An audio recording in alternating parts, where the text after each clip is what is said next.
Hello, friends, and welcome to the fourth installment of Six Figure Emails. This one is called The Spoiler Alert, aka The Fortune Teller. So we're going to talk about some fun stuff today. We're going to be talking about marketers, fortune tellers, and why I told all the other kids at school in grade 2 that Wayne Gretzky was my dad. True story, but it never happened. So we're going to get into all that in just a sec. This is how it is going to go down. First, we're going to start off with a little bit of a background on the template, how it came to be, why we use it, what are the persuasion principles at play, what's actually going on that makes this effective, where to use it within a launch or an evergreen sequence, and then, of course, how to use it, including some powerful questions to ask to extract the content for the email, the template itself, and then we're going to take a look at a few examples in the videos below this one. Cool, let's dive in. So the background, I struggled quite a bit with future pacing early on in my copywriting career. It's this big talked about topic. Essentially, the short version of it is in pacing out the future actions or the future that our prospect will experience with our product. We kind of write the script in their mind of what actions they need to take next. And we also create safety around it, right? Because it's no longer this great mystery, but something they can envision. They're already kind of embodying the experience of owning your product or going through the conversion process in their minds. And that creates a certain pattern that makes it a little bit easier for them to actually do in real life. So that's the short version of it. And while I knew this, I just kind of struggled with it. I would write the typical things like all you have to do is go on the next page, click that big red button, you'll get to the checkout page, you'll enter your details, and you'll enter our membership area, something like that. But it just felt like it lacked some extra conversion power. It didn't feel like it really added to the process. It wasn't bad by any stretch, but it just didn't feel like it was worth the space it was taking up on the page. So that's what got me thinking, why am I doing this wrong or just not as effective as it could be? And in that question, I turned to two top marketers. I turned to Miss Cleo. Some of you might remember her from your childhood or earlier years. She was this famous on-screen TV call-in psychic who was absolutely everywhere. And she turned out to be a total quack, I think. I don't think she had any clairvoyance or any kind of insight into anybody's future. But for some reason, thousands upon thousands of people were willing to pay her money for a glimpse into their future, including my mother, who was a single mom at the time. We were about 8 or 9 years old, and she wanted to inquire a little bit about her future life partner. And Miss Cleo, being Miss Cleo, described essentially Wayne Gretzky to a T, saying that he was a famous hockey player of that age, already has kids, and is breaking NHL records as we speak. So she essentially told me that my father would be Wayne Gretzky. I believed her. I spread that news far and wide, and unfortunately couldn't back it up. So Miss Cleo, despite her lack of clairvoyance, made millions of dollars predicting the future. And how is that even possible? Well, it's possible because learning about our future is super addictive and compelling. Even if we don't completely believe it, it's super compelling. And the other person who has really made a living off of future pacing, or at least use that as an element within his greater spectrum of work, is Tony Robbins. Future pacing is a critical element within NLP and coaching. And when we talk about coaching the conversion, which we're doing with these email templates, using a tool like future pacing in the way that someone like Tony Robbins or anyone in the coaching world would to encourage behavioral change or shifts on a deeper level, that's something we're very curious about doing in our work as copywriters. So all of this got me thinking, as a whole, people are addicted to hearing about their future, even if they don't initially or fully trust the source, like the multi-billion-dollar psychic industry. NLP and coaching uses this mechanism not as a sales technique per se, but they kind of are. They are selling you on new behaviors or outcomes in your life. They're selling you on new paradigms you can embody. And in our case, we're going to be using it to coach the precursors to the conversion, coach our prospects and readers into who they have to be in order to say yes to our product. So in that sense, we are doing exactly that. And if we can properly leverage both people's addiction to learning about their future and also use it as a mechanism for behavioral shifts and a shift in views like the coaching world does, then all of a sudden we have a very powerful mechanism to coach the conversion. But most importantly, so that's what works, but what was behind the world's most epic future pace fail? So this is the face of an unsuccessful marketer. Many people will remember the so-called epic monologue he gave on the phone here. It's become kind of one of the more famous scenes in all film over the last 20 years. But it failed because the movie continued and his daughter still got kidnapped. So this speech failed, but let's read it quickly and see why this was an unsuccessful future pace. So Liam Neeson in Taken says, "I don't know who you are. I don't know what you want. If you're looking for ransom, I can tell you I don't have money. But what I do have are a very particular set of skills." Well, that's not very specific. "Skills I have acquired over a very long career. Skills that make me a nightmare." Well, once again, nightmare is a very general term for people like you. "If you let my daughter go now, that'll be the end of it. I will not look for you. I will not pursue you. But if you don't, I will look for you. I will find you, and I will kill you." So it makes for compelling film.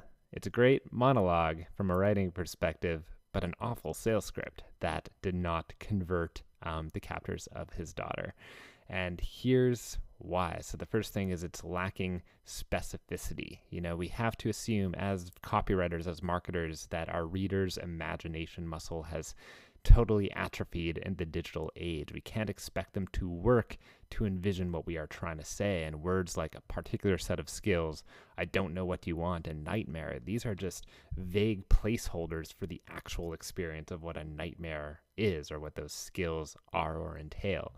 So that's the first mistake Liam Neeson made, which, you know, gave us a great movie to watch after. Second thing is they're not grounded or anchored in a present reality. You know, the stronger you anchor your picture on the safe shores of their current and familiar reality, the further into the horizon you could pull them.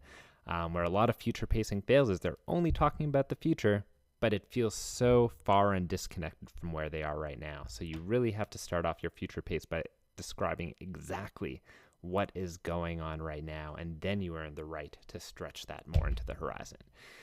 Last thing, not assertive or authoritative enough. Now, Liam Neeson was plenty authoritative there, but as marketers, we tend to not be assertive or authoritative. We tend to speculate, but we don't want to do that. We actually want to dictate. This is where trust comes from. So the famous marketing words, imagine if or imagine that, that's a good start, but that could feel more like a temporary dreamlike escape instead of a concrete foregone conclusion. And that's what you want to offer them. You want to confidently and unapologetically pace out their reality for them as you see it happening. And this is what builds trust and authority as you do so. So those are the three biggest future pacing blunders, both in Liam Neeson's world and in the copywriting world. And with that said, let's talk about more why we use future pacing, especially the version that we're going to be diving into in this template. So first thing we want to look at, a lot of our marketing appropriately focuses on the prospect's past. We talk about their past failures, the pain they've been going through. All that tends to be in the past, whereas our prospects focus, especially during a launch or promotion, isn't actually in the past or in the future. It's actually centered around the anxiety of the present buying decision, especially in the closing phases of a launch. And rarely do we have the opportunity to harness both the power of future pacing, also in a focused, directed, and highly concentrated way that is anchored in the present. So stay with me here. We are kind of bending time.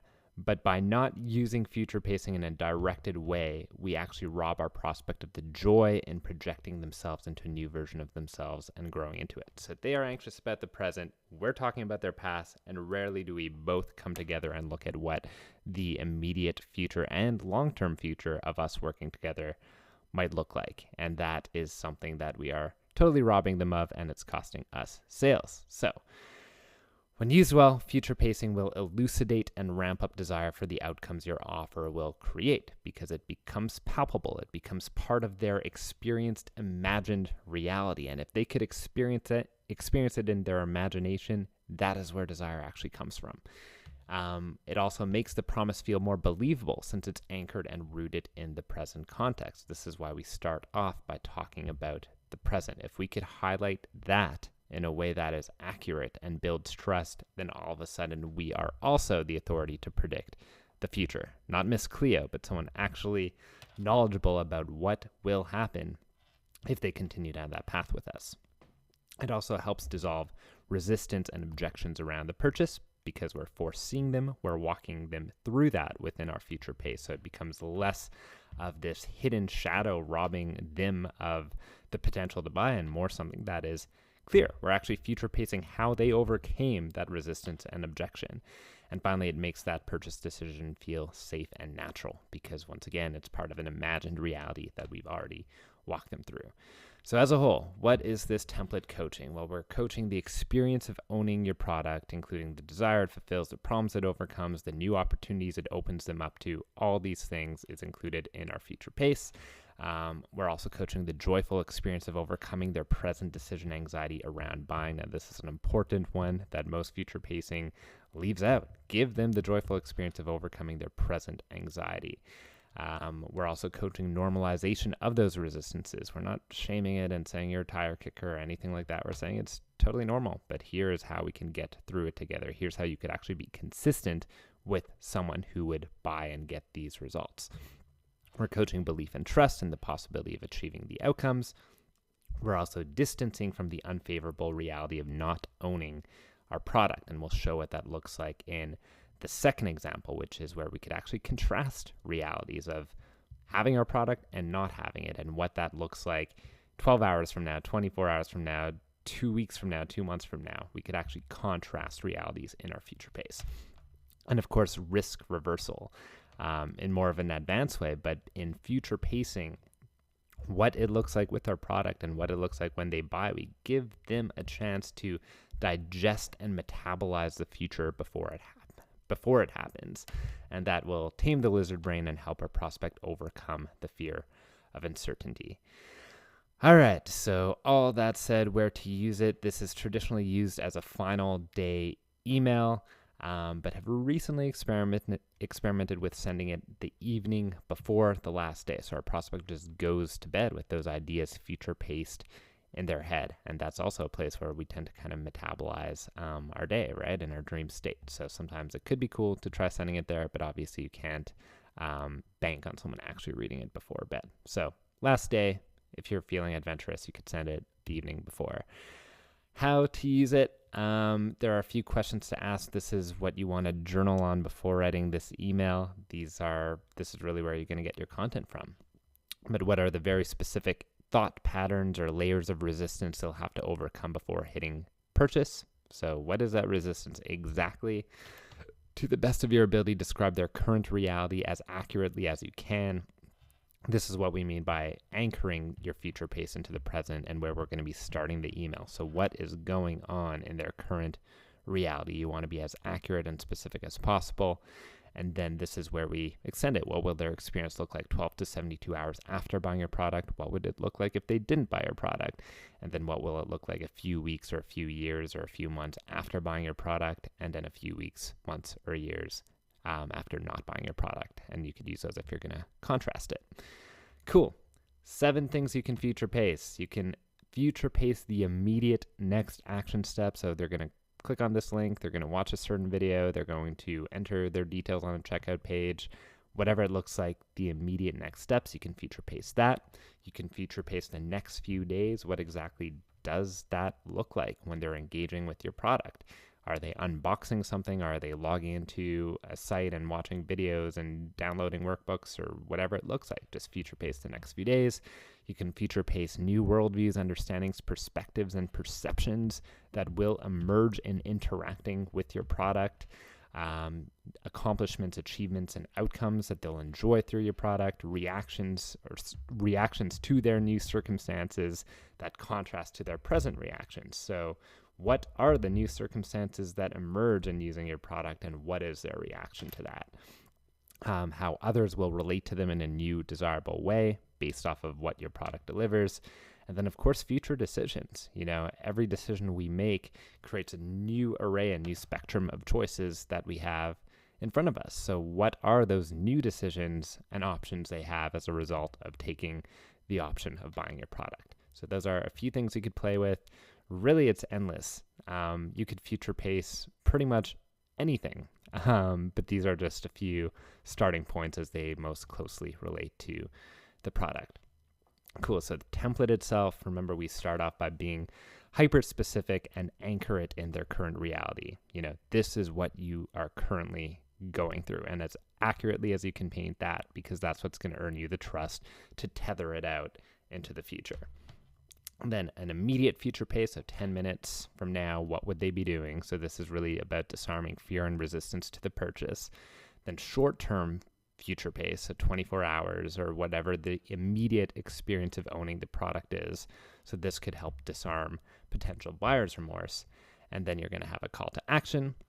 And then the medium-term future pace, so 2 to 3 days, quick wins as it relates to a unique aspect of your offer. So what is the quickest, most exciting, or most valuable win they would enjoy through your product? That's something you could future pace over here. Then the next call to action, and then a long-term future pace. So now we're extending it even further out to 2 to 3 weeks, and maybe a whole paradigm or understanding of the industry or the world has shifted in profound ways. Reality has flipped. What outcomes have started to become realized through those realizations in working with your product? Then another call to action, and then a long-term future pace, 4 to 8 weeks or even further out into the distance. Tangible, ongoing, and growing results that emerge from that new world. So what decisions are now on their table? What maybe new problems have arisen due to their initial batch of successes? Anything that would fit into this window, you can include here. Another call to action, and then finally the long-term future pace, 10 plus weeks, what it's like experiencing that new ultimate outcome that your product delivers, and the experiences it now affords them, any new decisions that they have to make. You want to include that. So that is what it looks like as a whole. And in the next video below this one, we will start to break down a few templates so that we can see how it looks like in action. All right, I'll see you in the next video.